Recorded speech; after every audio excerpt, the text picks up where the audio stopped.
Sinasabing plano raw para iligpit ang buong pamilya Duterte na binansagang Oplan Romanov. Sabi ng depensa, totoo ang plano ito. Kaya raw gano'n na lang ang mga nabitawang salita ng vice-presidente nang tanungin tungkol dito. Pero ang sabi ng prosekusyon, wala naman daw pruweba ang depensa. Nakatutok si Joseph Moro.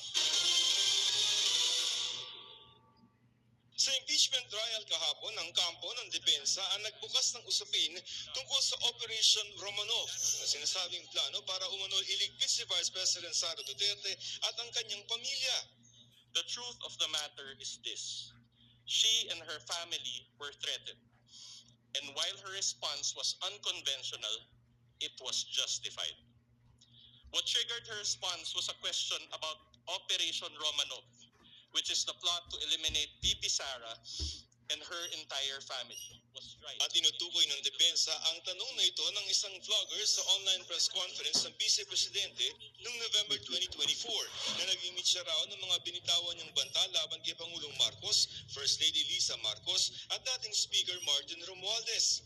Baka po mamaya kasi totoo yung mga naririnig namin or yung, I don't know if it's true, na meron daw silang Operation Romanovs and baka bala kayong ubusin ang inyong pamilya dahil hadlang kayo sa kanilang mga balaki in the future. So mag-iingat po kayo.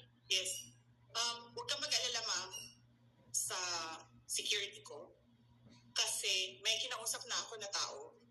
Sinabi ko sa kanya, kapag pinatay ako, patayin mo si BBM, si Lisa Araneta, at si Martin Romualdez. No joke. No joke. Hango ang pangalang Operation Romanov mula sa pamilya Romanov ang royal family na namumuno noon sa Russia na minasakar ng isang taon matapos sumiklab ang Russian Revolution. Pero gihit ng depensa, totoo ang Operation Romanov. Operation Romanov is in place and the threat against their lives is real.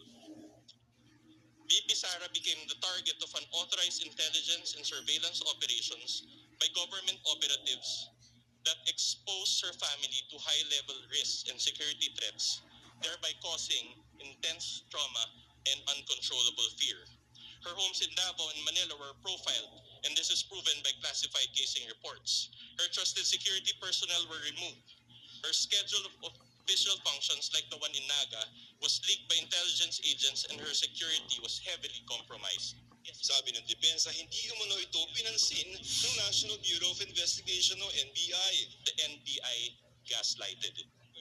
Pero ayon kay NBI Special Agent John Mark Calilong, sinubukan ng NBI na imbestigahan ang banta sa Vice Presidente at hindi lamang ang sa Pangulo. Did you investigate the threat against the Vice President? We tried, Your Honor. How did you try? It is included in our letter to the Vice President, Your Honor. That's why we're inviting her to proceed to our office to investigate the threats to her life, Your Honor. Ayon sa prosekusyon, walang pruweba ang depensa na totoo ang Operation Romanov. Narinig lang ho natin to dun sa isang naging statement ng Defense Counsel. So ang maliwanag, wala hong kahit na anong ebidensya na nalalapag dito sa paglilitis na to na mapatunayan to in any way. So it just remains an allegation. No?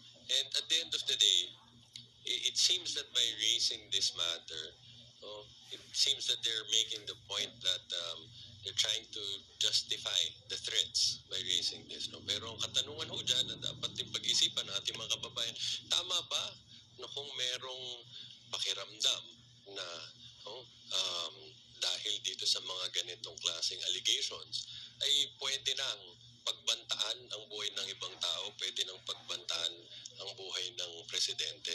So yan yung mga katanungan na dapat harapin at sagutin dito sa paglilitis na ito.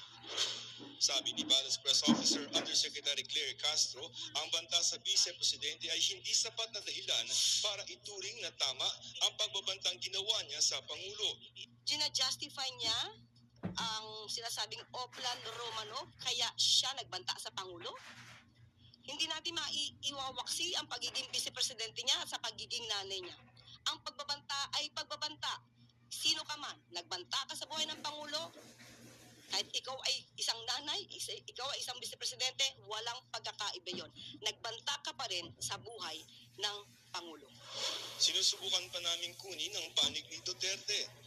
Pero dati na niyang hinamon noon ng National Security Council na imbestigahan ang mga umunoy bantarin sa kanyang buhay na dapat daw talakayin sa pulong ng NSC o National Security Council. Nagsabi ang NSC na national security concern ang threat sa president, pero apparently they really do not consider the threat to the vice president as anything of a concern.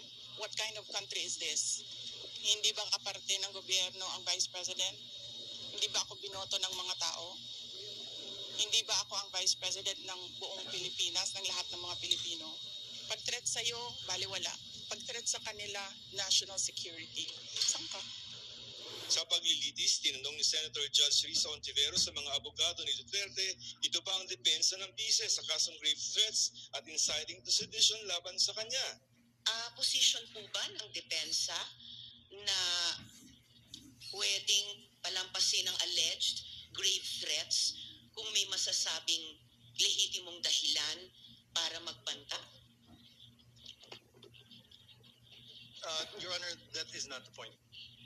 No. Mr. Presiding Officer, I am making a point through my question and I am asking the good counsel for the defense dahil sinabi nila there was a systematic oppression that yes, yan po ang nag-prompt nung alleged grave threats and alleged incitements ng Vice President. I would like to remind Senator Judges to be cautious in making counsels for either party make conclusions of law and fact.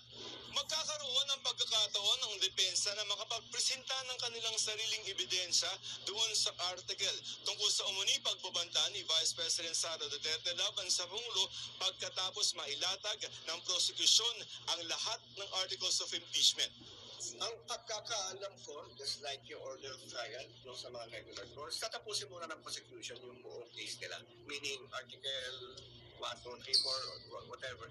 And then the prosecution rests, and when the prosecution rests, that's the time the defense will present its evidence. Joseph Morong, Nakatutok 24 Oras.